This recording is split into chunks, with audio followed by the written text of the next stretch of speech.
The fluorescent lights in the Lincoln Police Department's basement evidence room hummed with that particular frequency that made Detective Sarah Chen's teeth ache. She'd been down here for 3 hours, sifting through boxes of cold cases that hadn't seen daylight in over 2 decades.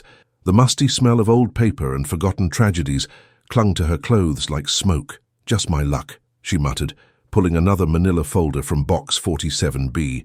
The case number had faded to an almost illegible scrawl: 1-998-07-23-456. Her coffee had gone cold hours ago, sitting abandoned on a nearby filing cabinet next to a half-eaten sandwich that looked about as appetizing as the decade-old evidence bags. Sarah opened the folder and immediately felt that familiar tightness in her chest that came with missing children cases. 8-year-old Tommy Morrison disappeared during the Nebraska State Fair in Grand Island on July 23, 1998. Last seen at the ring toss game around 7:30 p.m., wearing a red Nebraska Cornhuskers t-shirt and blue jeans.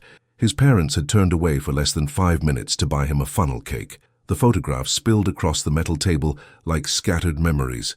Crime scene photos, family portraits, witness statements, and then something that made Sarah pause.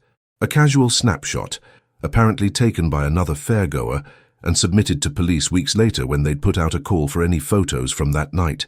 The picture showed the ring toss booth where Tommy was last seen, captured just 20 minutes before his disappearance. But it wasn't Tommy that caught Sarah's attention. In the background, partially obscured by the booth's striped awning, stood a man, mid-30s, average height, wearing dark clothes that seemed to absorb the carnival's colorful lights. His face was turned toward the camera, and he was smiling. It was the kind of smile that made Sarah's skin crawl, wide and knowing, as if he was privy to some terrible secret. His eyes seemed to look directly at the photographer, directly at her, across 26 years of time. Sarah pulled the photograph closer to the desk lamp, studying every detail. There was something wrong with the image, something that made her pulse quicken. The man's smile was too perfect, too deliberate, like he'd known exactly when the picture would be taken. While everyone else in the photo appeared caught in natural motion, he stood perfectly still, a dark figure of absolute calm in the chaos of the fair. Her phone buzzed. Text message from her partner, Detective Mike Rodriguez. Found 3 more similar cases from Iowa, Kansas, and Missouri. All state fairs, all missing kids, all between 1995 and 2003. We need to talk. Sarah's hands trembled slightly as she photographed the mysterious man with her phone. Something about his expression reminded her of a predator watching its prey, patient and calculating. She'd seen that look before in her 15 years of police work, but never quite like this. Never with such an unsettling sense of intelligence behind it. She gathered the files and headed upstairs, but couldn't shake the feeling that those eyes in the photograph were still watching her. In the elevator, she found herself checking the reflection in the polished steel doors, half expecting to see that same knowing smile staring back at her. The elevator dinged at the 3rd floor, and Sarah stepped out into the bustling detective division. Mike was already waiting at her desk. 3 more case files spread across the surface like tarot cards predicting doom. His usually cheerful demeanor had been replaced by something much more serious. "Sarah, you need to see this," he said, not bothering with his usual greeting. "These cases, they're all connected. Same MO, same type of victim, same locations, state fairs in small Midwest towns." Sarah sat down heavily in her chair, placing the 1998 Nebraska file on top of Mike's collection. "I found something too. Take a look at this." She handed him the photograph, watching his expression change as he studied the smiling man. Mike had been a detective for 20 years, had seen every kind of human evil imaginable, but even he seemed disturbed by the image. "There's something seriously wrong with this guy," Mike said finally. "It's like he's posing for the camera, but nobody's taking his picture. Everyone else looks natural, candid, but him?" He shook his head. "It's like he knew someone was watching." Sarah leaned back in her chair, pieces of a terrible puzzle beginning to form in her mind. "Mike, what if this isn't just one case? What if we're looking at a serial predator who's been operating for decades?" "That's what I'm afraid of," Mike replied. "But Sarah, there's something else, something that's going to sound crazy." He pulled out 3 more photographs from the other case files, each one taken at different state fairs in different states, different years. In each photo, barely visible in the background, stood the same man, same clothes, same unsettling smile, same predatory stillness, same exact appearance, as if not a single day had passed between 1995 and 2003. Sarah felt the temperature in the room drop, though she knew it was just her imagination. The fluorescent lights above seemed to flicker for just a moment, casting brief shadows across the photographs that made the smiling man's expression appear to shift and change. "Mike," she whispered, her voice barely audible over the ambient noise of the detective division. "How is that possible?" The conference room at Lincoln PD felt smaller than usual, as Sarah spread the photographs across the long table like pieces of a macabre jigsaw puzzle. Captain Reynolds sat at the head of the table, his weathered face growing more grim with each image Sarah presented. Mike stood by the whiteboard, marking locations and dates with red ink that looked uncomfortably like dried blood under the harsh fluorescent lighting. "So let me get this straight," Captain Reynolds said, adjusting his reading glasses. "If you're telling me the same man appears in photographs from 5 different state fairs, spanning 8 years, and he hasn't aged a day," Sarah nodded, pointing to each photograph in chronological order. 1995, Iowa State Fair, Des Moines. 6-year-old Jessica Palmer disappeared from the petting zoo. 1998, Nebraska State Fair, Grand Island. Tommy Morrison vanished from the ring toss. 2001, Kansas State Fair, Hutchinson. 9-year-old Marcus Webb last seen at the Funhouse. 2003, Missouri State Fair, Sedalia. 7-year-old Emma Rodriguez disappeared from the cotton candy stand. "And in every single photograph," Mike added, tapping the whiteboard, "our mystery man is positioned within 50 yards of where each child was last seen. Always in the background, always smiling, always watching." Captain Reynolds picked up the 1995 photograph, studying it through his bifocals. This could be coincidence. Maybe it's not the same person. Maybe it's just similar-looking individuals. Sarah had anticipated this objection. She pulled out a magnifying glass and pointed to specific details. "Look at the scar on his left temple. Barely visible but consistent in every photo. Same distinctive jawline, same eye shape, same dental work visible when he smiles. Captain, I've run facial recognition software on these images. It's the same person, no question." The room fell silent, except for the hum of the air conditioning system. Outside, Lincoln's afternoon traffic created a distant white noise that somehow made the silence more pronounced. Captain Reynolds set down the photograph and leaned back in his chair, the leather creaking ominously. "All right, let's say you're right," he said finally. "Let's say it is the same person. What are you suggesting, that we have an immortal serial killer stalking state fairs?" Mike cleared his throat. "Captain, I know how it sounds, but we've got 4 missing children. No bodies ever recovered, and the same suspect at every scene. Whether he's aging normally or not, this pattern is too significant to ignore." Sarah felt a chill run down her spine as she studied the photographs again. There was something else bothering her, something she hadn't mentioned yet. In each image, other people in the background showed typical signs of movement blur from the carnival rides and excitement. But the mysterious man remained perfectly sharp, as if he'd been standing completely motionless, while everything else moved around him. "There's more," Sarah said reluctantly. "I contacted the original investigating officers from each case. 3 of them are dead. Car accidents, heart attacks, suspicious circumstances. The 4th, Detective Ray Kowalski from Iowa, retired early after the Palmer case. I spoke with him this morning." Captain Reynolds raised an eyebrow. "And?" "He said the case haunted him. Claimed he kept seeing the man from the photograph around town for months after Jessica Palmer disappeared. Always at a distance, always watching him. Kowalski said it got so bad, he started carrying his service weapon off duty and installed a security system at his house." Mike's marker squeaked against the whiteboard as he added this new information. "Captain, what if this guy is still active? What if he's planning to strike again?" Sarah pulled out her laptop and opened a spreadsheet she'd been working on. "I've been analyzing state fair schedules across the Midwest. If the pattern holds, and if he's maintained his roughly 3-year cycle, he's overdue for another appearance. The Iowa State Fair starts next week." The implications hung in the air like smoke from a distant fire. Captain Reynolds stood up and walked to the window, staring out at the busy street below. Families walked past with children in tow, heading home from school, completely unaware that somewhere in their midst might lurk a predator who had been hunting for decades. "What are you proposing?" he asked without turning around. Sarah exchanged a glance with Mike before answering. "We need to go to the Iowa State Fair, set up surveillance, coordinate with Des Moines PD, and wait for him to show up." "And if he doesn't?" "Then maybe we're wrong about everything," Sarah admitted. "But if he does show up, and if another child goes missing while we're sitting here debating whether this is possible, I'll never forgive myself. Captain Reynolds turned back to face them, his expression unreadable. You realize what you're asking me to authorize?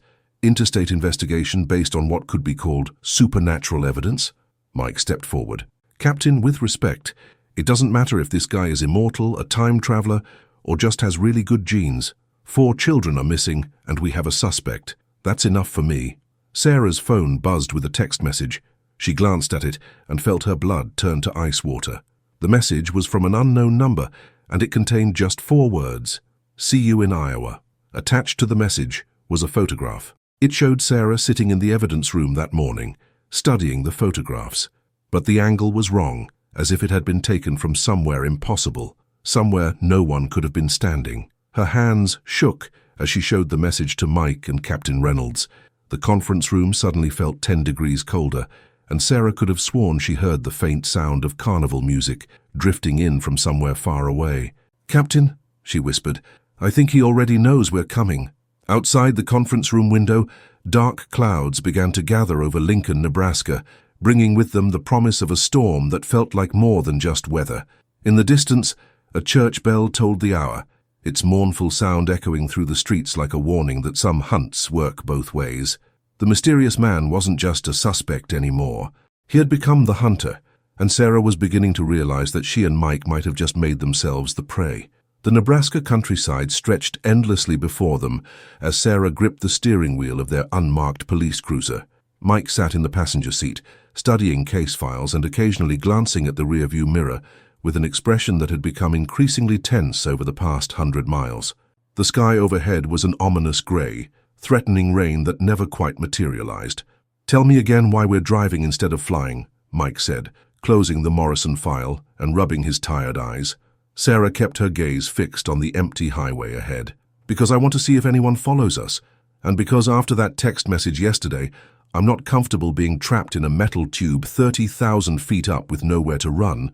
The radio crackled with static, picking up fragments of distant conversations from truckers and emergency services. Every now and then, Sarah thought she heard something else mixed in with the white noise, something that sounded almost like laughter, but she told herself it was just her imagination. They'd been driving for 3 hours, and the isolation was beginning to wear on both of them. Iowa's flat farmland created an optical illusion of never-ending distance, where the horizon seemed to retreat with every mile they traveled. Cornfields stretched in perfect rows toward infinity, broken only by the occasional farmhouse or grain silo, rising like monuments to rural solitude. Sarah, Mike said suddenly, that car's been behind us since we left Lincoln. Sarah's eyes flicked to the rearview mirror. A dark sedan, maybe a Ford Crown Victoria, maintained a steady distance about a quarter-mile back. She'd noticed it too, but hadn't wanted to alarm Mike until she was certain. Could be state police, she said, though her voice lacked conviction. At exactly the same speed for 3 hours, never passing, never falling back. Sarah pressed the accelerator, watching the speedometer climb from 70 to 80 miles per hour. In the mirror, the dark sedan matched their speed perfectly, maintaining that same quarter-mile distance as if connected by an invisible tether. Okay, that's not normal, she admitted. Her pulse quickened as she realized they were completely alone on this stretch of highway, miles from the nearest town or exit ramp. Mike reached for his radio. This is Unit 47, requesting backup on Highway 6, approximately 30 miles east of Omaha. We have a possible tail, unknown intentions. Static answered him. He tried again, adjusting the frequency, but got only empty air and occasional bursts of interference that sounded disturbingly like whispered voices. Radio's dead, Mike said, his hand moving instinctively toward his service weapon. Sarah's mouth went dry. She checked her cell phone, finding no signal bars, despite being in an area that should have had decent coverage. The digital clock on the dashboard read 3:33 p.m., but the sky had grown darker, as if evening was approaching hours ahead of schedule. Mike, look at the corn. The fields on both sides of the highway, which had been a healthy green just minutes before, now appeared withered and brown, as if touched by an early frost. The stalks bent inward toward the road, creating the unsettling impression that they were driving through a corridor of dead vegetation. In the rearview mirror, the dark sedan had closed the distance. Sarah could now make out a single figure behind the wheel, though the windshield seemed oddly reflective, making it impossible to distinguish any features. There's an exit coming up, Mike said, pointing to a green highway sign. Crete, Nebraska, 1 mile. Sarah nodded, signaling for the exit even though there was no other traffic to warn. As they approached the off-ramp, she watched the mirror intently. The dark sedan continued straight on the highway, disappearing over a small rise without even slowing down. They sat in the parking lot of a roadside diner in Crete for 20 minutes, watching the highway and trying to make sense of what they'd experienced. The cornfields had returned to their normal green color, and both their radio and cell phones worked perfectly. "We both saw the same thing, right?" Mike asked, sipping coffee from a paper cup that trembled slightly in his hands. Sarah nodded, staring out at the highway where normal traffic now flowed in both directions. "The question is, what did we see?" An elderly waitress approached their table, refilling Sarah's coffee with practiced efficiency. "You folks having car trouble?" she asked with the kind of genuine concern that seemed to be bred into small-town Nebraskans. "Something like that," Sarah replied. "Do you get many dark sedans passing through here? Maybe someone who's been around for a long time?" The waitress paused, her friendly expression shifting to something more guarded. "Mister, you're not the first folks to ask about dark cars on this stretch of road. Had a couple from Iowa through here last month, said the same thing. Car followed them for miles, then just disappeared." Mike leaned forward. "Did they say anything else about the driver?" "Only that they never got a good look at him, but they both felt like he was smiling the whole time." The waitress shuddered visibly. "Made their skin crawl," they said. "Some folks around here think that stretch of highway is cursed. Too many accidents, too many people reporting strange things." After the waitress moved on to other customers, Sarah and Mike sat in uncomfortable silence. The diner felt safe and normal, filled with the mundane sounds of clinking silverware and everyday conversation. But outside, the highway stretched toward Des Moines like a dark river, carrying with it the promise of answers they weren't sure they wanted to find. "We could turn back," Mike said quietly. "File our report. Let Des Moines PD handle the surveillance at the fair." Sarah shook her head, thinking of Tommy Morrison's parents, of Jessica Palmer's family, of all the children who had vanished without a trace. "We're already committed, Mike. Whatever this guy is, whatever he's capable of, we're the only ones who've connected the dots." They finished their coffee and returned to the highway, but Sarah couldn't shake the feeling that their encounter with the dark sedan had been more than just intimidation. It felt like a test, or perhaps a warning. As they crossed the Iowa state line an hour later, storm clouds gathered overhead with unnatural speed, and the first drops of rain began to spatter the windshield. In her rearview mirror, Sarah thought she glimpsed that same dark sedan, keeping its distance like a patient predator. But when she looked again, there was nothing there except empty road and the growing certainty that they were driving towards something far more dangerous than either of them had imagined. The Des Moines Police Department building loomed against the gray afternoon sky like a fortress of brick and glass. Sarah pulled into the visitor parking lot, noting how the storm clouds seemed to follow them wherever they went. The rain had stopped as soon as they'd entered the city limits, but the air still felt heavy with the promise of worse weather to come. Detective Lieutenant Karen Walsh met them at the front desk, a woman in her late 40s with steel-gray hair and eyes that suggested she'd seen enough human evil to last several lifetimes. Her handshake was firm, businesslike, but Sarah noticed how her gaze lingered on the case files they carried. "Lincoln PD called ahead," Walsh said, leading them through a maze of cubicles toward her office. "Said you've connected our Palmer case to similar disappearances across the Midwest. I have to admit, I'm curious to hear what you've found." Walsh's office was a study in organized chaos, with case files stacked on every available surface and a whiteboard covered in crime scene photos and timeline charts.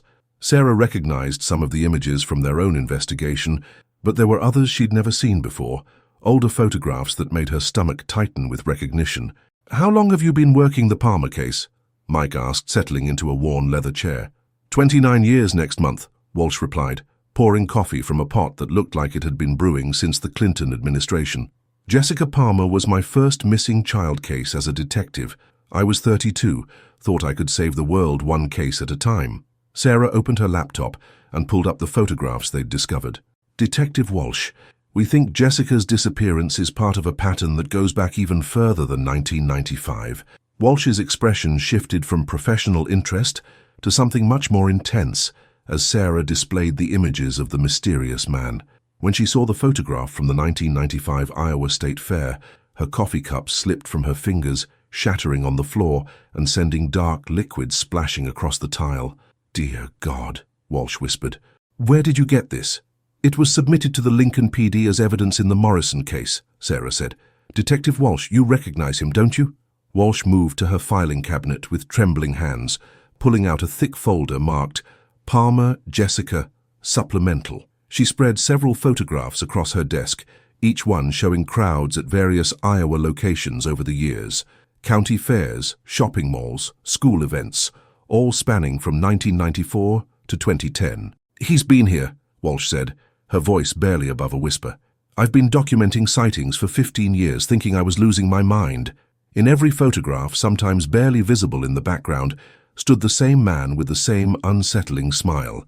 Sarah felt a chill run down her spine as she realized the scope of what they were dealing with. "Detective Walsh," Mike said carefully, "have you had any personal encounters with this individual?" Walsh laughed, but there was no humor in the sound. "Personal encounters? He's been stalking me for 3 decades. I see him at grocery stores, at my daughter's school events, at church. Always at a distance, always watching, always smiling." She pulled out a manila envelope marked "Personal, not for file," and dumped its contents onto the desk. Dozens of photographs tumbled out, all taken by Walsh over the years. The mysterious man appeared in each one, sometimes reflected in store windows, sometimes standing across busy streets, sometimes visible in the background of family gatherings. "My ex-husband thought I was having a breakdown," Walsh continued, "said I was obsessed with a case that was already cold. He left me in 2003, took my daughter with him, said he couldn't live with someone who saw monsters everywhere." Sarah studied the photographs, noting how the man never seemed to age while everything around him changed with the passage of time. Street signs were replaced, buildings were renovated, cars evolved from boxy sedans to modern SUVs, but the mysterious figure remained constant. "Detective Walsh," Sarah said gently, "we received a text message yesterday, from him. He knows we're investigating." Walsh's face went pale. She reached into her desk drawer and pulled out an old Nokia flip phone, the kind that hadn't been popular since the early 2000s. "This phone receives messages from numbers that don't exist. The phone company says it's impossible, that the numbers aren't assigned to any carrier." She showed them the phone's message history. Dozens of texts, all from different numbers, all containing the same type of cryptic threats and taunts. "See you soon. Still watching. The children remember me." Mike leaned back in his chair, running his hands through his hair. "How is this possible? How can one person maintain this kind of presence for 30 years? "I don't think he's entirely human," Walsh said quietly. "I've done research, talked to retired officers, looked into local folklore. There are stories about a figure that appears at gatherings where children go missing. The descriptions go back to the 1940s, maybe earlier." Sarah's phone buzzed. Another text from an unknown number. "Walsh has been a good sport all these years. Too bad she won't get to see how this ends." All 3 detectives stared at the message, and Walsh's hands began to shake. Outside her office window, the storm clouds had returned, darker and more ominous than before. Lightning flickered in the distance, followed by thunder that seemed to roll on longer than natural physics should allow. "We need to get to the State Fair," Sarah said, standing up. "If he's planning something for this weekend, we need to be there." Walsh grabbed her service weapon and badge. "I'm coming with you. This has been my case for 30 years. If it's finally going to end, I want to be there when it does." As they prepared to leave the police station, Walsh's computer monitor flickered and went black. When it came back on, the screen displayed a single image, a photograph of the Des Moines police station taken from across the street. In the foreground, barely visible but unmistakably present, stood their mysterious suspect. The photograph's timestamp showed it had been taken less than 5 minutes ago. "He's here," Mike said, his voice tight with tension. Sarah looked out the office window toward the street, scanning the shadows between buildings and the spaces where someone could stand and watch. The storm was moving in fast, bringing with it the kind of darkness that made broad daylight feel like dusk. "Then we'd better move fast," she said, "because if he's been watching Detective Walsh for 30 years, he knows exactly what we're planning to do." The 3 detectives left the police station together, each one aware that they were walking into a trap that had been decades in the making. But as they climbed into their vehicles and headed toward the Iowa State Fair, none of them could have imagined how deep the trap ran, or how many lives hung in the balance of what would happen over the next few days.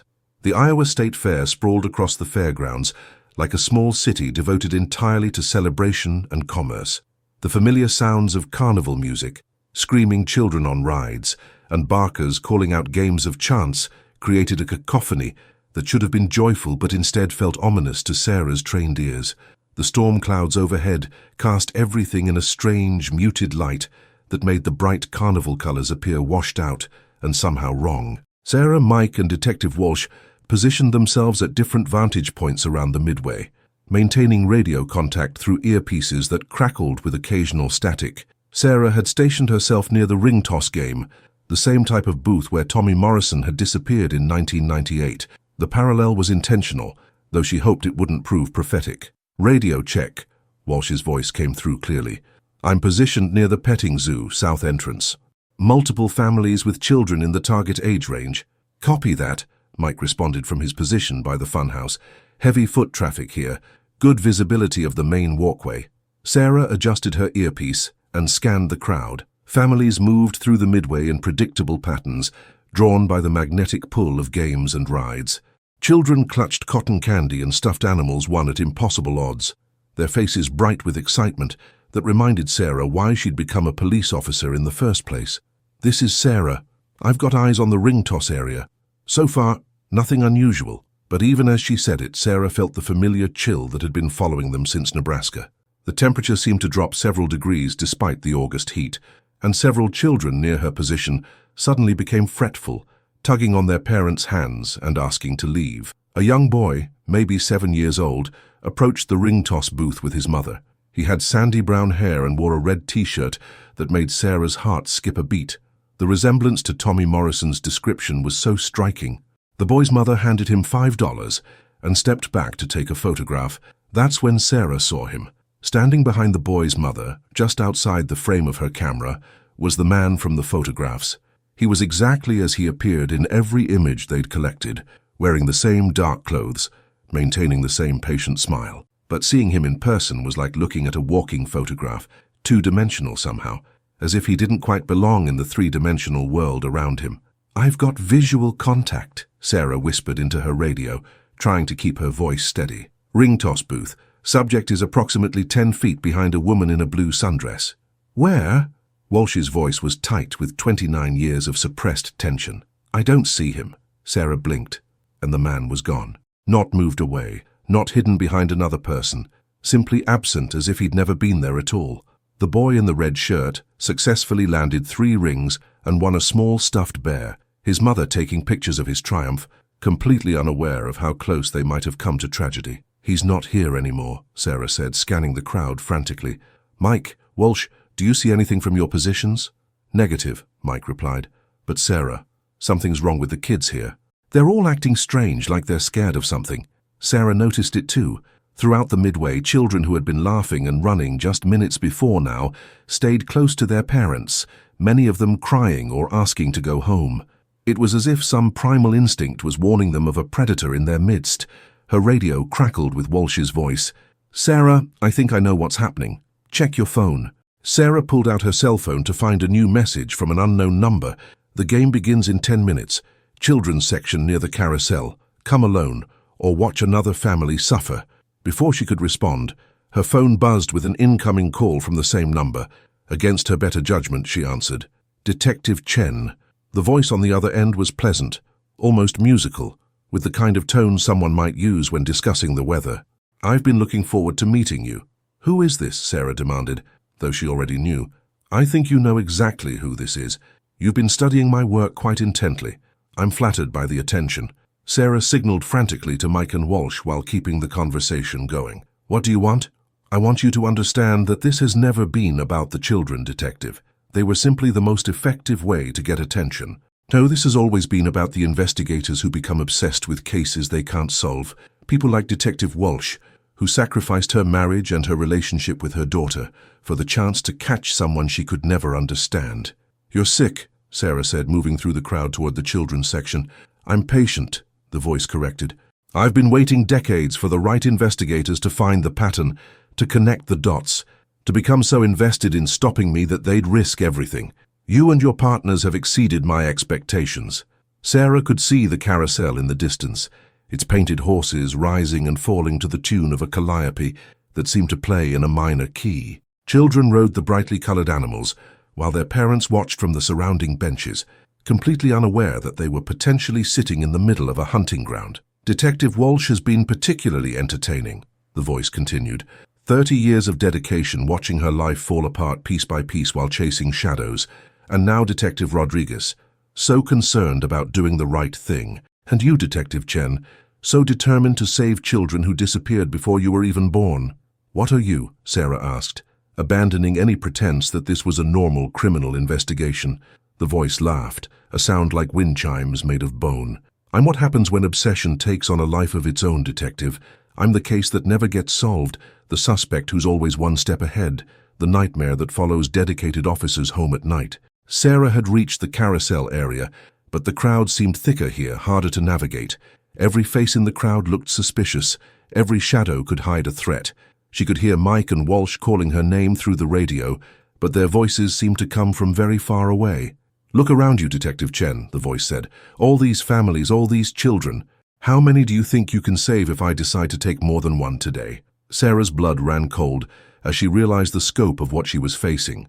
This wasn't just about catching a serial predator. This was about confronting something that fed on the very dedication and determination that made good police officers. Something that had been using their own professional instincts against them for decades. The carousel music began to slow, the painted horses gradually coming to a stop. And in that moment of relative quiet, Sarah heard something that chilled her to the bone. The sound of children crying, not in fear or pain, but in a strange, harmonious chorus that seemed to come from everywhere and nowhere at once. The game is about to begin, Detective Chen. I do hope you're ready to play. The carousel had stopped completely, but the children who had been riding it remained seated on their painted horses, unnaturally still and quiet. Their parents stood frozen beside the ride, not in fear or confusion, but as if they'd simply forgotten why they were there. The only movement came from the children's lips, moving in silent unison to a song that only Sarah seemed to hear. Mike, Walsh, do you copy? Sarah spoke into her radio, but received only static in response. The fairgrounds around her had taken on a dreamlike quality, where sounds seemed muffled and colors appeared slightly faded, as if she were viewing everything through old film. The children on the carousel turned their heads toward her in perfect synchronization. Their eyes were their own, but something else looked out through them, something ancient and patient and hungry. Sarah recognized some of their faces from the missing persons files: Tommy Morrison, Jessica Palmer, Marcus Webb, Emma Rodriguez. They appeared exactly as they had in their school photographs, unchanged by the passage of decades. Beautiful, isn't it? The voice came from directly behind her now, no longer filtered through her phone. Sarah turned to find the man from the photographs standing just close enough that she could see the details that hadn't been visible in the old images. His skin had an odd translucent quality, like old parchment, and his smile revealed teeth that were too white and too sharp. What did you do to them? Sarah asked, her hand moving instinctively toward her service weapon. I gave them purpose, he replied. Children who were lost, forgotten by a world that moves too quickly to properly grieve. I collected them, preserved them, gave them a chance to be part of something eternal. Sarah drew her gun, though she wasn't sure bullets would have any effect on whatever this creature was. Let them go. But they don't want to go, Detective Chen. They found something here that the living world couldn't give them. Watch. The children on the carousel began to sing aloud now, their voices creating a harmony that was beautiful and terrible at the same time. The song had no words that Sarah could understand, but it spoke of loss and longing, and the comfort of never having to grow up or face the disappointments of adult life. Tommy Morrison, Sarah called out to the boy in the red shirt. Your parents never stopped looking for you. They love you. They want you to come home.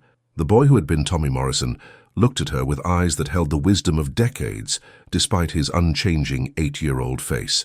Home is forgetting, he said in a voice that sounded like autumn leaves rustling in the wind. Home is growing old and losing dreams.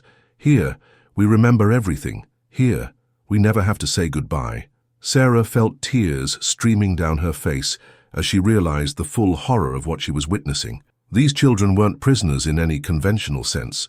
They were willing participants in their own eternal childhood, seduced by the promise of a world where loss and pain couldn't touch them. You see now, the creature said, moving closer to Sarah with steps that made no sound. The children come willingly, eventually. It's the adults who suffer, the ones left behind to wonder and search and slowly destroy themselves with unanswered questions. Like Detective Walsh, Sarah said, understanding flooding through her. Exactly like Detective Walsh. 30 years of obsession, 30 years of sacrificing everything real in her life for the chance to solve one case. And Detective Rodriguez, so eager to protect everyone that he's forgotten what he's protecting them from. And you, Detective Chen, so determined to save children who are already beyond saving.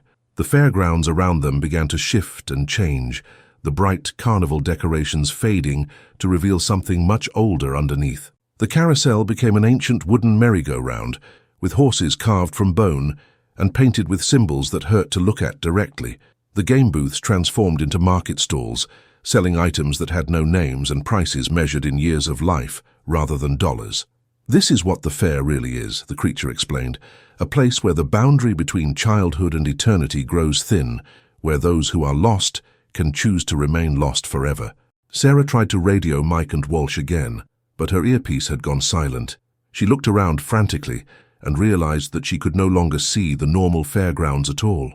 She was somewhere else entirely, somewhere that existed in the spaces between memory and nightmare. Your partners are experiencing their own tests right now, the creature said, seemingly reading her thoughts. Detective Rodriguez is reliving every case where he failed to save someone, every time his good intentions weren't enough. Detective Walsh is facing the choice she's avoided for 30 years, the choice between accepting that some cases can't be solved or losing what's left of her sanity. And what's my test? Sarah demanded. The creature's smile widened. Your test, Detective Chen, is to choose which children you'll save and which ones you'll leave behind. The carousel began to turn again, but now Sarah could see that there were dozens of children riding it, not just the 4 from their case files. Children from across decades, maybe centuries, all frozen in the moment of their disappearance, all singing their wordless song of eternal innocence. The carousel makes one full rotation every hour, the creature explained. At the end of each rotation, I allow one child to return to the living world, but only one. The others continue their ride forever. Sarah raised her gun again, knowing it was useless, but needing to feel like she had some control over the situation. I won't play your game. Oh, but you will, the creature said, because in 15 minutes 3 more children from this year's fair are going to join the carousel. Real children, from real families who are enjoying what they think is just another day at the state fair. Unless, of course, you choose 3 children from my collection to take their places. The singing grew louder, and Sarah could hear new voices joining the chorus, voices that didn't belong to the children on the carousel. Somewhere in the real world, 3 more families were about to experience the kind of loss that had been driving Detective Walsh to the edge of madness for 30 years. Sarah looked at Tommy Morrison, at Jessica Palmer, at all the lost children who had found a home in this twisted version of childhood paradise. They gazed back at her with expressions of perfect peace and terrible wisdom. Choose quickly, Detective Chen, the creature whispered. Time is something I have in abundance, but your new arrivals don't. Sarah stared at the carousel of lost children, her mind racing through every police procedure she'd ever learned, every hostage negotiation technique, every rule of engagement. None of it applied here. This wasn't a crime scene in any conventional sense. It was something that existed outside the normal rules of reality. 10 minutes, the creature announced, consulting a pocket watch that seemed to be made of crystallized tears. I can hear the new children approaching. A 6-year-old girl named Lily, who's been begging her father for cotton candy. Twin boys, age 8, who are arguing about which ride to go on next. Sarah could hear them too, their voices carrying across the supernatural divide between worlds, the sound of normal childhood joy, unaware that they were walking towards something that would steal that joy and preserve it forever. Hey, you're insane if you think I'll choose which children deserve to be trapped here, Sarah said, though her voice lacked the conviction she wanted to project. Trapped? The creature laughed. Look at them, Detective Chen. Do they look trapped to you? Sarah forced herself to really observe the children on the carousel. Tommy Morrison smiled as his bone horse rose and fell, his expression one of genuine happiness. Jessica Palmer laughed as she passed by, her voice musical and free. All of the children appeared content, even peaceful, as if they'd finally found the one place in the universe where they truly belonged. They're dead, Sarah whispered. Are they? The creature asked. They think, they feel, they remember. They experience joy and wonder, and the eternal comfort of never having to face disappointment or loss. In what way are they less alive than the adults who go through their daily routines like sleepwalkers? Sarah's radio suddenly crackled to life, Mike's voice distorted by static but unmistakably desperate. Sarah, where are you? We've got 3 missing children, Lily Patterson, age 6, and twin boys Jacob and Mason Wheeler, age 8. They disappeared from the midway about 5 minutes ago. The creature's smile widened. 5 minutes in your world, Detective Chen, but time moves differently here. Those children are already on their way to join us. Sarah could see them now, 3 small figures walking along the edge of the supernatural fairgrounds.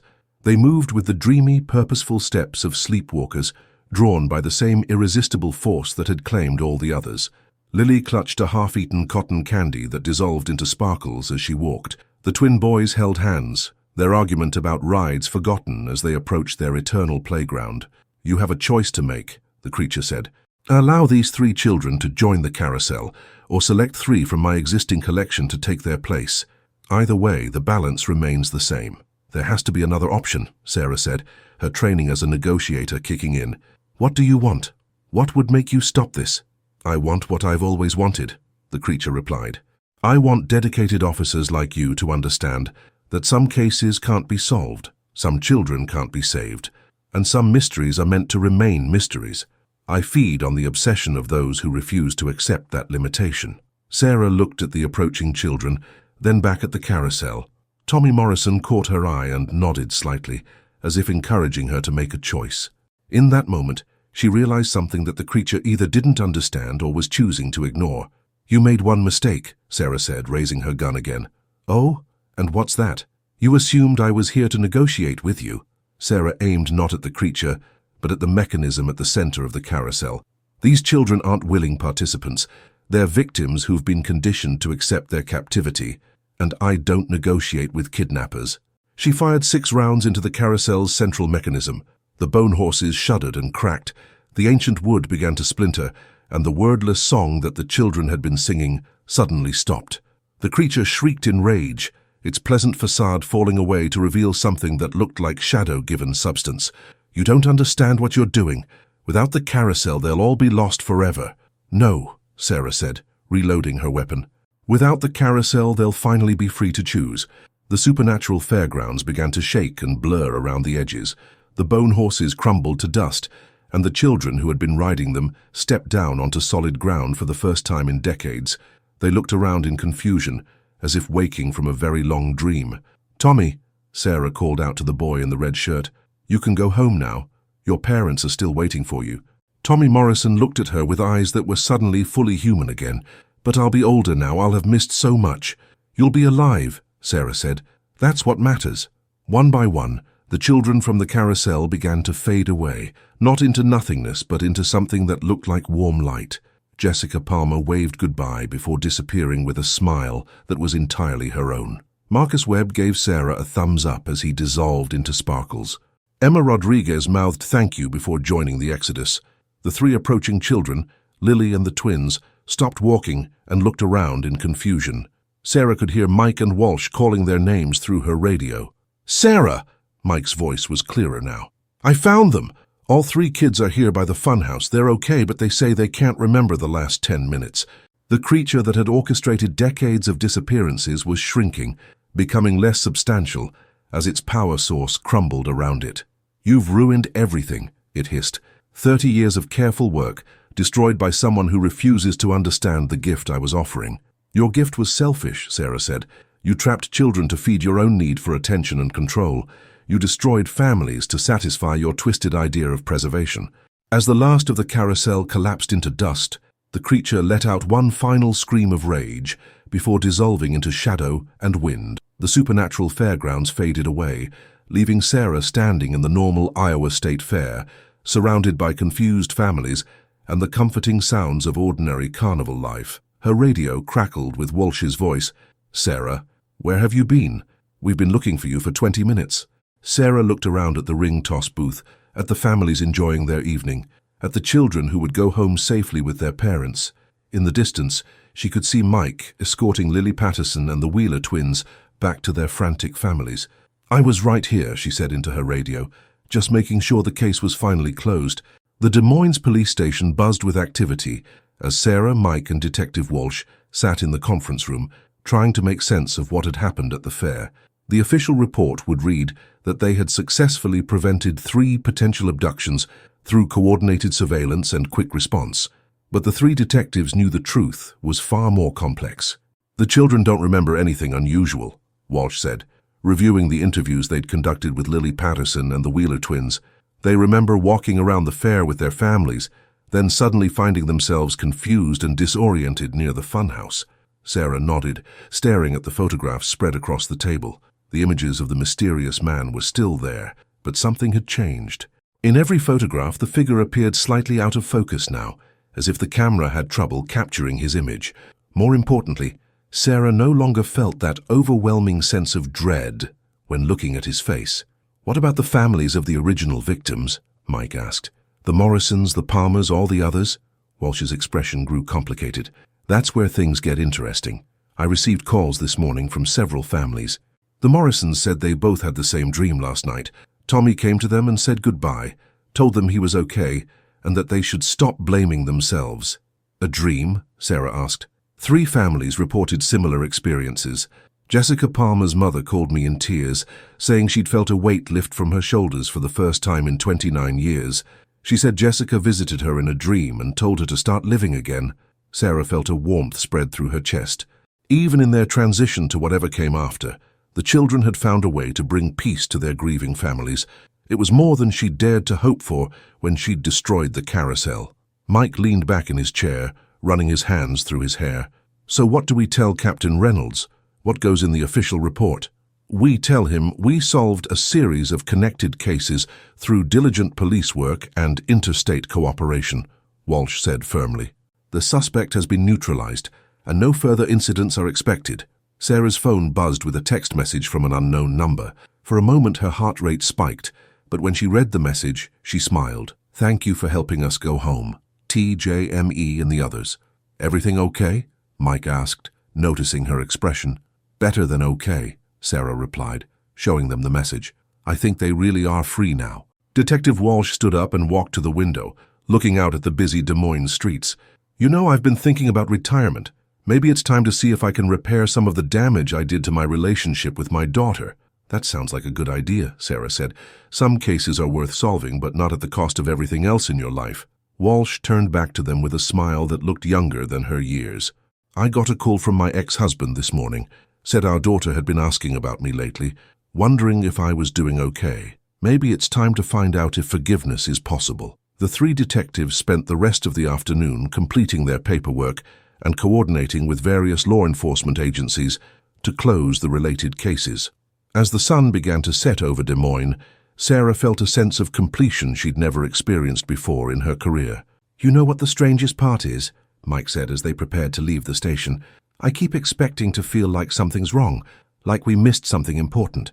But instead, I feel lighter somehow." Sarah understood exactly what he meant. The oppressive weight that had been following them since they'd first discovered the photographs was gone, replaced by something that felt almost like peace. As they walked out to their cars, Detective Walsh pulled Sarah aside. "I never thanked you properly for what you did at the fair. I don't pretend to understand everything that happened, but I know you saved more than just those 3 children." "We all saved each other," Sarah replied. "That creature fed on obsession and desperation. By working together, by refusing to let it isolate us, we took away its power." Walsh nodded, then paused as if remembering something. "There's one more thing. I found this in my desk this morning." She handed Sarah an old photograph, faded and yellowed with age.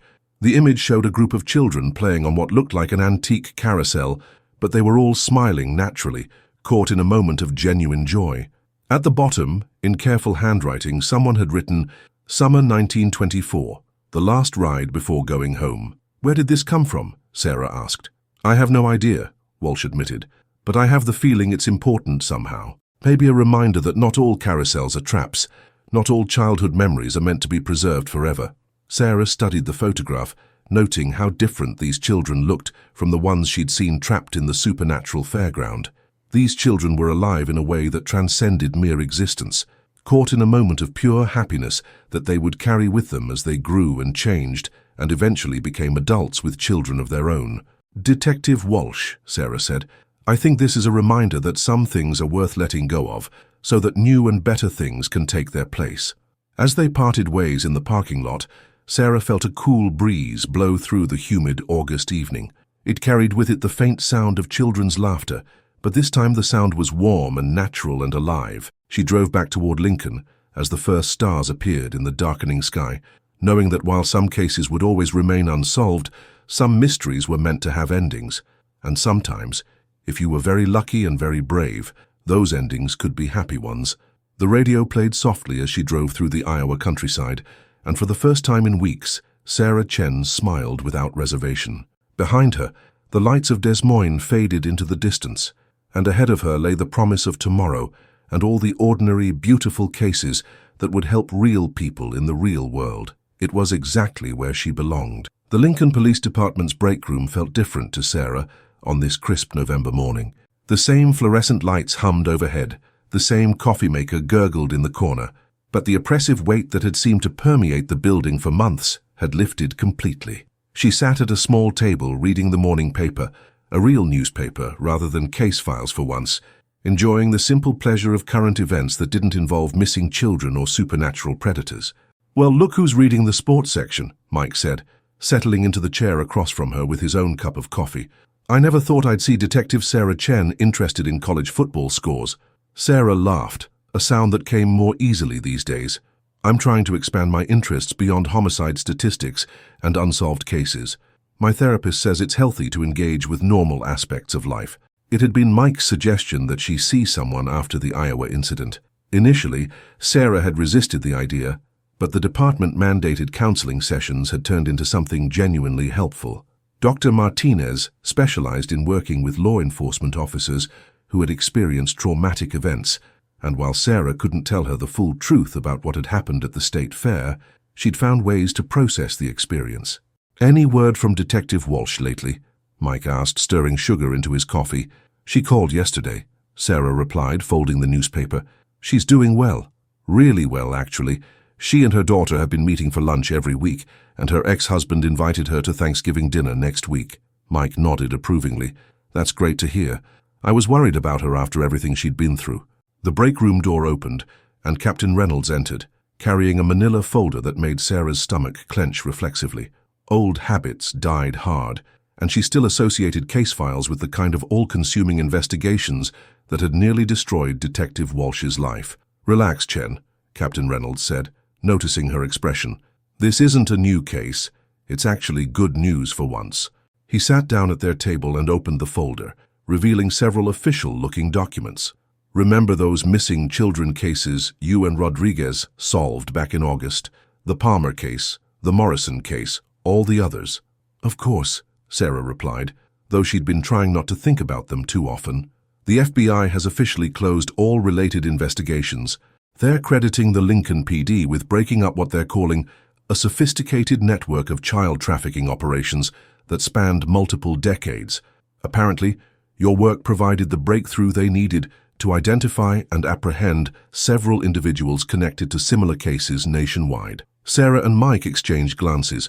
The official story had taken on a life of its own, growing and evolving as federal agencies tried to make sense of the sudden resolution of so many cold cases. They'd learned not to question the bureaucratic need for logical explanations.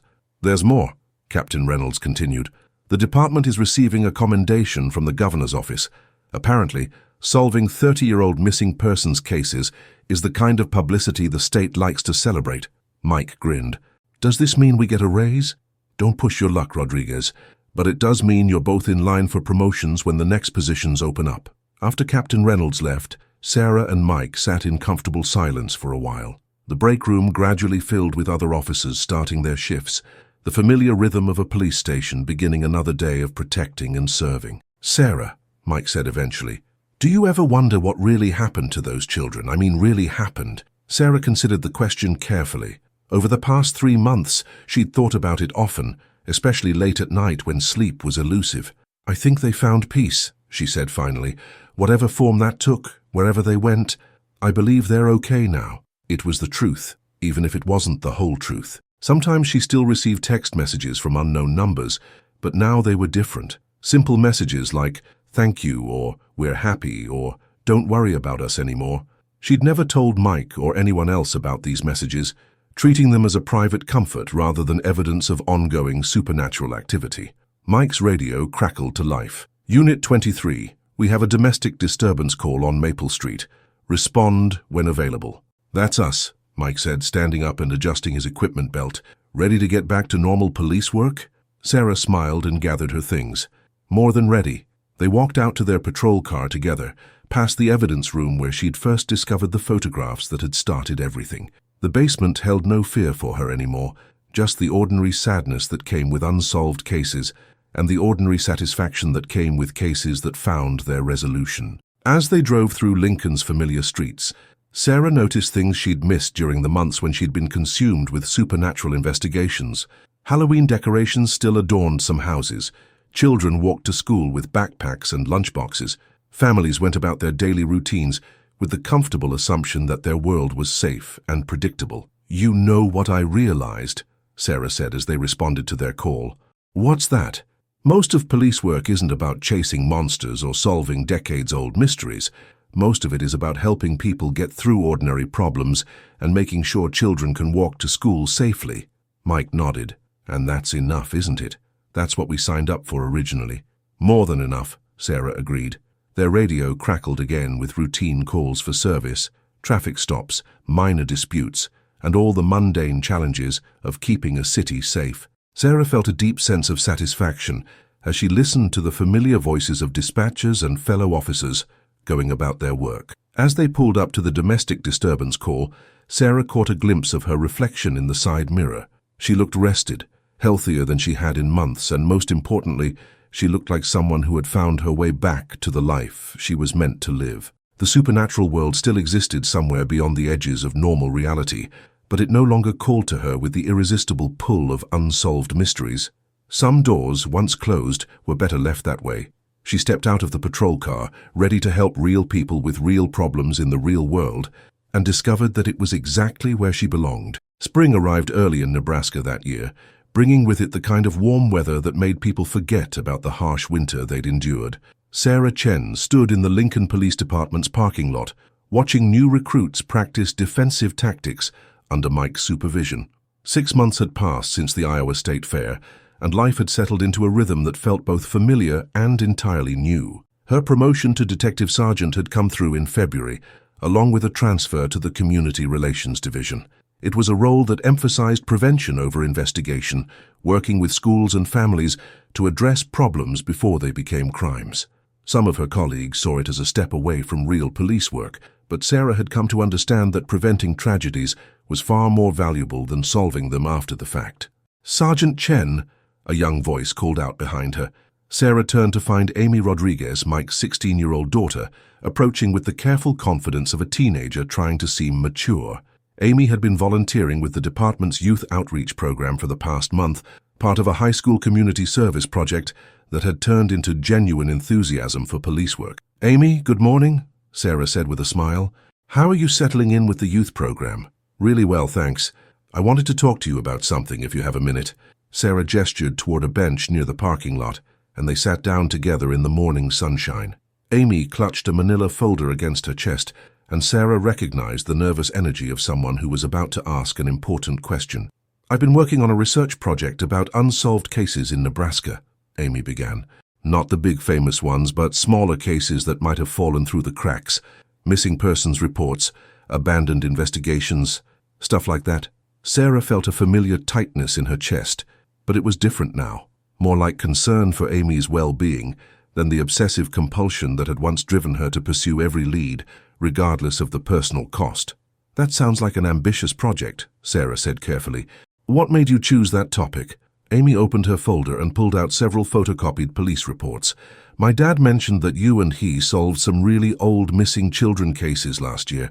I got curious about how many other cases might be out there waiting for the right investigator to connect the dots." Sarah glanced at the reports Amy had collected, recognizing the familiar format of unsolved case files.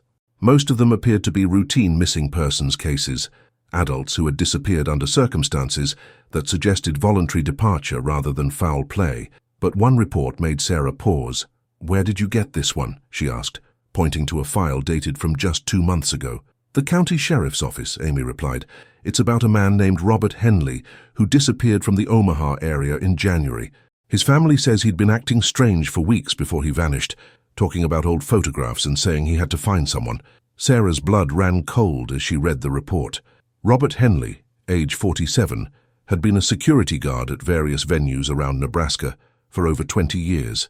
His family reported that he'd become obsessed with reviewing old surveillance footage from his previous jobs, claiming he'd spotted someone who shouldn't have been there. "Amy," Sarah said, trying to keep her voice level, "I need you to promise me something. Don't pursue this case any further. Some investigations can become dangerous, especially for civilians." Amy's expression shifted from enthusiasm to confusion. "But isn't that exactly the kind of case that needs solving? If this Robert Henley found something important, shouldn't someone follow up on it?" Sarah closed the folder and handed it back to Amy. "Sometimes the most important thing an investigator can do is know when to stop. There are cases that consume people, that take over their lives and destroy their relationships. I've seen it happen to good officers who became so focused on solving one mystery that they lost sight of everything else." "You mean like Detective Walsh in Des Moines?" Sarah was surprised that Amy knew about Walsh, but she shouldn't have been. Mike had always been honest with his daughter about the realities of police work, including its psychological toll. Yes, like Detective Walsh, she spent 30 years chasing one case, and it nearly cost her everything that mattered. The case got solved eventually, but the price was almost too high. Amy nodded slowly, but Sarah could see the wheels turning in her teenage mind. The combination of natural curiosity and youthful determination was a dangerous one, especially when pointed toward the kind of mysteries that had once attracted Sarah herself. "Amy, I want you to consider focusing your research project on success stories instead. Cases that were solved, families that were reunited, investigations that had positive outcomes. There are plenty of those stories, and they're much more inspiring than the ones that remain unsolved. But what about justice for people like Robert Henley's family? Don't they deserve answers?" Sarah felt the old familiar pull, the sense that every mystery demanded a solution and every victim deserved justice. But she'd learned that some prices were too high to pay and some doors were better left unopened. "They deserve answers that don't destroy the people trying to find them," Sarah said gently. "Sometimes the most responsible thing we can do is accept that not every question has an answer we're capable of finding." Amy seemed disappointed, but she nodded and tucked the folder into her backpack. "I guess I understand. It's just frustrating to think that there might be clues out there that could help someone, and we're choosing not to follow them." Sarah watched Mike's daughter walk back toward the training area and felt a deep sense of protectiveness that went beyond professional concern. Amy reminded her of herself at that age, full of idealism and determination to right every wrong in the world. Her phone buzzed with a text message from an unknown number. Some doors close for good reasons. Some guardians know when to step back. Sarah stared at the message for a long moment, then deleted it without responding. Over the past 6 months, she'd received fewer and fewer of these cryptic communications, as if whatever force had once reached out to her was gradually moving on to other concerns. Mike jogged over from the training area, his face flushed from demonstrating defensive techniques to the new recruits. "Everything okay? I saw Amy talking to you about something." "She's working on a research project about unsolved cases," Sarah replied. "I encouraged her to focus on success stories instead." Mike's expression grew serious. "Good call. I love that she's interested in police work, but I don't want her getting pulled into the kind of obsessive investigating that nearly destroyed Walsh." They stood together in comfortable silence, watching the new recruits practice their techniques with the earnest dedication of people who still believed they could save everyone. Sarah remembered feeling that way once, before she'd learned that some people couldn't be saved and some cases couldn't be solved. "Mike," she said, "do you ever miss it? The intensity of working those big cases?" Mike considered the question for a moment. "I miss feeling like we were making a difference on a grand scale," he admitted, "but I don't miss the way it took over our lives. I don't miss lying awake at night thinking about evidence we might have missed or leads we should have followed." Sarah nodded, understanding exactly what he meant. The work they did now was smaller in scope, but deeper in impact. They helped individual families, prevented specific crimes, and built relationships within the community that made everyone safer. "Besides," Mike added with a grin, "normal police work has its own rewards, like getting home in time for dinner and actually sleeping through the night." As they walked back toward the station, Sarah felt a sense of contentment that had been missing from her life for years. The world still held mysteries and tragedies, but she'd learned to approach them with wisdom rather than obsession, compassion rather than compulsion. Some doors were meant to stay closed, and some guardians were wise enough to know the difference. The Nebraska State Fair in Grand Island looked exactly as Sarah remembered it from the photographs in Tommy Morrison's case file. Carnival rides spun against a deep blue August sky. The air was thick with the smell of corn dogs and cotton candy, and children ran between game booths with the kind of uninhibited joy that made the world seem full of infinite possibilities. But Sarah wasn't here as an investigator this time. She stood near the ring toss booth wearing civilian clothes, watching her 7-year-old nephew David try to land plastic rings on glass bottles while his parents cheered him on. It was her sister's idea to bring the whole family to the fair for David's birthday, a celebration of normal childhood pleasures that had taken on special meaning for Sarah. "Aunt Sarah, did you see that?" David called out excitedly. "I almost got one." "I saw it," Sarah replied, applauding his effort. "You're getting close. Remember what I taught you about trajectory?" Her sister Lisa laughed. "Only you would turn a carnival game into a physics lesson." Sarah smiled, enjoying the comfortable family dynamics that she'd almost forgotten during the months when she'd been consumed with supernatural investigations. David's 8th birthday felt like a milestone, not just for him, but for her understanding of what childhood should be, joy and discovery, and the simple pleasure of spending time with people who loved you. "One more try," David announced, accepting another $5 from his father. As he concentrated on his technique, Sarah found herself scanning the crowd out of old habit, looking for anything unusual or out of place. The fair seemed exactly as it should be. Families moved through the midway in predictable patterns. Teenagers clustered around the more adventurous rides. Elderly couples shared funnel cakes on nearby benches. Everything was normal, natural, and beautifully mundane. "Sarah?" A familiar voice called her name from behind. She turned to find Detective Walsh approaching with a teenage girl who bore a strong resemblance to her. Walsh looked healthier than Sarah had ever seen her, with color in her cheeks and a relaxed posture that suggested she'd finally found peace with her past. "Detective Walsh," Sarah said warmly. "What a wonderful surprise." "It's just Karen now," Walsh replied with a smile. "I retired in March. This is my daughter Jennifer, who I believe I've mentioned." Jennifer Walsh appeared to be about 15, with her mother's intelligent eyes and a confidence that suggested she'd grown up with the security of being truly loved. She shook Sarah's hand, with the poise of someone who'd been raised to respect the work that police officers did. "Mum's told me a lot about you," Jennifer said. "She says you helped her solve the case that had been bothering her for years." Sarah glanced at Walsh, wondering how much of the truth had been shared. Walsh gave an almost imperceptible shake of her head, indicating that the supernatural elements had remained private. "We worked together on a difficult investigation," Sarah said carefully. "Your mother is an excellent detective.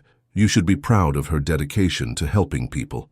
"I am," Jennifer replied without hesitation, "and I'm glad she finally has time to be my mom again instead of always chasing after old cases." Walsh's expression grew emotional. "Sarah, I never properly thanked you for helping me understand when it was time to let go. These past few months with Jennifer have been the best of my life." Sarah introduced Walsh and Jennifer to her family, and they spent the next hour moving through the fair together, sharing stories and watching David attempt various games with increasing success. The conversation was easy and natural, filled with the kind of comfortable silences that came with shared understanding. As the afternoon wore on, Sarah found herself thinking about all the families who had been affected by the cases they'd worked.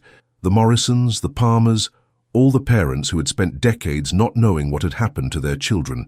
She hoped they'd found some measure of peace, even if they'd never received the kind of closure that came with complete explanations. "Aunt Sarah," David said, tugging on her sleeve, "can we go on the carousel? Mom says it's okay if you come with me." Sarah felt a momentary flutter of anxiety, but it passed quickly. This carousel was just a carousel, painted horses and cheerful music, and the simple joy of going in circles while the world spun around you. There was no supernatural threat, no trapped children, no creature feeding on obsession and desperation. "Of course," she said, taking David's hand. "Let's go for a ride." As they climbed onto the carousel, Sarah noticed Walsh watching with a knowing expression. The older detective understood the significance of this moment, the importance of reclaiming normal experiences from the shadows of past investigations. David chose a white horse with a flowing mane, and Sarah settled onto the adjacent black horse that reminded her eerily of the bone carousel from her supernatural encounter. But as the ride began to turn, and David began to laugh with pure delight. All resemblance to that nightmarish experience faded away. This was what childhood was supposed to be. This was what she and Walsh and Mike had been fighting to protect. Not just the physical safety of children, but their right to experience joy and wonder without fear, to grow up in a world where carousels were just carousels, and fairgrounds were just places where families created happy memories. "This is the best birthday ever," David announced as their horses rose and fell in the ancient rhythm of carousel mechanics. Sarah looked out at the crowd of families watching the ride, at Walsh and Jennifer cheering from the sidelines, at her sister and brother-in-law taking photographs to preserve this moment for years to come. She saw Mike Rodriguez in the distance, off-duty but still keeping a protective eye on the crowd, his own family enjoying corn dogs nearby. As the carousel began to slow, Sarah felt a deep sense of completion. The case that had consumed so much of their energy and attention was truly closed, not just officially but emotionally. The children who had been trapped between worlds had found their freedom. The families who had suffered decades of uncertainty had discovered peace, and the investigators who had risked their sanity pursuing answers had learned when to stop asking questions. "Can we go again?" David asked, as they climbed down from their horses. "Absolutely," Sarah replied. "As many times as you want." They rode the carousel 3 more times, each rotation bringing Sarah further away from the nightmarish version she'd encountered months earlier and deeper into the simple pleasure of sharing joy with someone she loved. By the time they finally dismounted for the last time, the sun was setting over the Nebraska fairgrounds, painting everything in shades of gold and orange that made the whole scene look like a Norman Rockwell painting. As the Chen family prepared to leave the fair, Walsh approached Sarah one last time. "I wanted you to know that I've been sleeping through the night for the first time in 30 years, she said quietly. "Whatever we did at that fair in Iowa, it worked. The nightmares are gone, the obsessions have lifted, and I feel like myself again." "I'm glad," Sarah replied sincerely. "We all deserve to get our lives back." Walsh hugged her goodbye, a gesture that felt like the closing of a chapter and the beginning of something new. As Sarah watched the former detective walk away with her daughter, both of them laughing at some private joke, she realized that this was what victory looked like. Not dramatic confrontations or supernatural revelations, but quiet moments of healing and the restoration of normal human connections. The Nebraska State Fair continued around them as families gathered their children and headed toward parking lots filled with minivans and SUVs. Children clutched stuffed animals and balloons, parents carried sleeping toddlers, teenagers made plans to meet friends at next year's fair. Sarah took David's hand as they walked toward their car, listening to him chatter excitedly about carousel horses and ring-toss victories and the promise of more adventures to come. Behind them, the fair lights began to twinkle in the gathering dusk, creating the kind of magical atmosphere that would live in David's memory for the rest of his life. This was why they did the work. This was why some battles were worth fighting and some doors were worth opening. Not for the thrill of solving mysteries or the satisfaction of defeating supernatural entities, but for moments like this, when children could experience pure joy without fear and families could create memories. That would last for generations. As they drove away from the fairgrounds, Sarah caught one last glimpse of the carousel in her rearview mirror. It was just a carousel now, beautiful and innocent, and exactly what it was supposed to be. 1 year later, Sarah Chen sat in her office at the Lincoln Police Department, reviewing application files for the department's new youth mentorship program. The late afternoon sun streamed through her window, casting long shadows across her desk as she prepared to leave for the day. Her calendar showed a dinner date with someone she'd met through Dr. Martinez's therapy group, another police officer who understood the unique challenges of their profession while maintaining a healthy perspective on life balance. A soft knock on her door interrupted her thoughts. Amy Rodriguez, now 17, and preparing for her senior year of high school, stood in the doorway with a manila folder clutched in her hands. Sarah's heart sank slightly as she recognized the familiar pose of someone about to present a case that demanded investigation. "Amy," Sarah said warmly, gesturing to the chair across from her desk. "What can I do for you?" Amy sat down and placed the folder on Sarah's desk, but her expression was different from the eager determination she'd shown a year earlier. There was a maturity in her eyes now, a thoughtfulness that suggested she'd learned something important about the nature of investigation and justice. "I wanted to show you something," Amy said, opening the folder to reveal a series of photographs. "But not because I think we should investigate it, Because I think you'll be proud of how I handled it. Sarah leaned forward, curious despite her caution. The photographs showed various locations around Lincoln, Nebraska, parks, schools, shopping centers, all places where families with children might gather.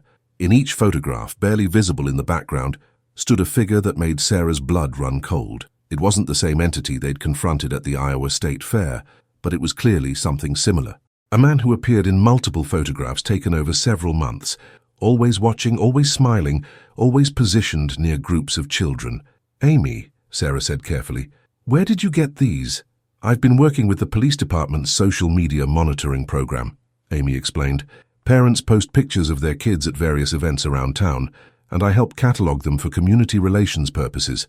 I started noticing this guy showing up in the background of photos, taken at different locations over the past 6 months." Sarah studied the photographs more closely. The figure was different from their previous adversary, younger looking and less overtly threatening, but the pattern was unmistakably similar. Always present but never the focus, always watching but never interacting, always smiling with an expression that didn't quite reach his eyes. "What did you do when you noticed the pattern?" Sarah asked, though she suspected she already knew the answer. Amy smiled with an expression that reminded Sarah strongly of Mike's quiet confidence. "I did what you taught me to do. I recognized the warning signs of an investigation that could consume my life, and I made a choice to handle it responsibly." She pulled out another set of papers from the folder, showing copies of reports she'd filed with various law enforcement agencies. The FBI, state police, and local authorities had all been notified of the pattern, complete with photographic evidence and detailed analysis. "I documented everything I found, submitted it through proper channels, and then I walked away," Amy continued. "I figured out that my job as a civilian was to report what I'd observed and let trained professionals decide how to handle it." Sarah felt a surge of pride that was almost parental in its intensity. Amy had learned the lesson that had taken Sarah years to understand, the difference between being helpful and being consumed. "That was exactly the right thing to do," Sarah said. "What happened after you filed the reports?" "The FBI took it seriously," Amy replied. "Apparently they've been tracking similar patterns in other states. They think it might be related to human trafficking networks that use social media to identify targets." Sarah nodded, accepting the official explanation without question. Whether the figure in the photographs was human or something else entirely, the important thing was that Amy had recognized the danger of obsessive investigation and chosen a healthier path. "There's something else," Amy said, pulling out a final document from her folder. "I got accepted to the University of Nebraska's criminal justice program for next fall. I want to become a police officer, but I want to do it the right way. I want to help people without losing myself in the process." Sarah felt tears prick at the corners of her eyes. Amy Rodriguez represented everything that was good about the next generation of law enforcement, combining idealism with wisdom, determination with balance. "Amy, I couldn't be more proud of how you've handled all of this," Sarah said. "You've shown exactly the kind of judgment and restraint that makes for an excellent police officer." They spent the next few minutes discussing Amy's college plans and career goals, a conversation that felt like passing a torch to someone who would carry it responsibly. As Amy prepared to leave, she paused at the door. "Sarah, can I ask you something personal?" "Of course. Do you ever regret solving that case last year? The one with the missing children from the state fairs?" Sarah considered the question carefully. It had been over a year since the Iowa State Fair, and she'd had plenty of time to reflect on the experience and its aftermath. "No," she said finally, "I don't regret it. Those children needed help, and we were in a position to provide it. But I'm grateful that we learned when to stop, that we didn't let the case destroy our lives the way it could have." Amy nodded thoughtfully. "I think that's the difference between being a good investigator and being a great one. Knowing not just how to solve cases, but how to solve them without losing yourself in the process." After Amy left, Sarah finished her paperwork and prepared to leave for her dinner date. As she locked her office and walked through the familiar corridors of the police department, she reflected on how much her life had changed since that day in the evidence room when she'd first discovered the photographs of the mysterious smiling man. She still received occasional text messages from unknown numbers, but they were different now. Messages of gratitude from forces she couldn't entirely understand, updates on the well-being of children who had found their way to whatever came after life, reminders that some doors stayed closed because they were supposed to. Outside the police station, Lincoln's evening traffic flowed in predictable patterns while families went about their daily routines. Children played in parks, couples walked their dogs, teenagers gathered at coffee shops to complain about homework and gossip about their social lives. It was beautifully, reassuringly normal. Sarah's phone buzzed with one final text message from an unknown number. "Thank you for teaching the next generation to choose wisdom over obsession. The children are safe because people like you and Amy know when to fight and when to step back." She smiled and deleted the message, then turned off her phone completely. Some conversations were meant to end, some mysteries were meant to remain solved, and some guardians were wise enough to know when their watch was complete. As she drove toward her dinner date, and the promise of a normal evening with someone who understood both the importance of her work and the necessity of leaving it at the office, Sarah Chen realized that this was what happily ever after looked like for a police officer. Not dramatic rescues or supernatural confrontations, but the quiet satisfaction of a job well done and a life lived in balance. Behind her, the Lincoln Police Department continued its eternal vigilance over the city, staffed by good people who had learned to protect others without destroying themselves. Somewhere in Des Moines, Karen Walsh was probably having dinner with her daughter, enjoying the kind of normal family time that had once seemed impossible. In his home across town, Mike Rodriguez was likely helping Amy with her college application essays, proud of the young woman who had inherited his sense of justice tempered with wisdom. And in a world that existed somewhere between memory and reality, a group of children who had been lost for decades continued their eternal rest, finally free from the carousel that had held them captive, finally at peace because someone had been brave enough to break the cycle and wise enough to know when. The job was done. The case was closed. The children were safe. The investigators had found their way home. Some stories, Sarah thought as she drove into the gathering dusk, actually do have happy endings.